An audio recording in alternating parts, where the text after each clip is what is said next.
دي امك؟ دي امك؟ للاسف يعني. بتقول لك بسم الله ما شاء الله 4 اطفال. باذنك كده بعد اذنك لا زوج. دي واحده سودانيه اهي عايزه تسيب عيالها في الشارع. صورها وابعت الصوره هم على الاطفال اهم صورها بعيالها عايزه تسيب عيالها صوروها يلا عشان هي مشرحه ناقصه اهوتها اهي. فهموا فيني انا لما تيجي السلطان انتوا اهل ما بدنا واحده سودانيه. فهموا فيني انا ما بنرموش عيالنا لحظه بس لحظه. ما شايفون اهلي مش عيالنا فهموا فيني انا. انت بتقولي ان احنا عشان اهل يعني عاملين رباطيه. فهموا فيني انا تضربوني انا. طب وانت مش اهل للعيال دي؟ انت عايزه تسيبي عيالك ليه؟ انت عايزه تسيبي عيالك ليه؟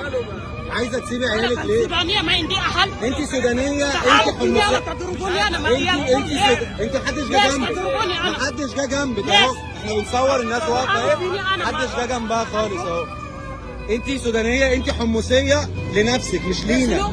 انما تسيبي عيالك وتمشي وتتزينوا في اكلنا لا. تضربوني انا ليه؟ محدش ضربك ولا جه جنبك عشان خليش نضربك بجد. ايه دي بس؟ مش دول عيالك؟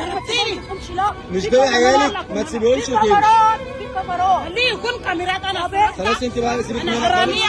ابعدي عنها عشان هي انا في شرطه جايه دلوقتي وهنشوف موضوع. في كاميرات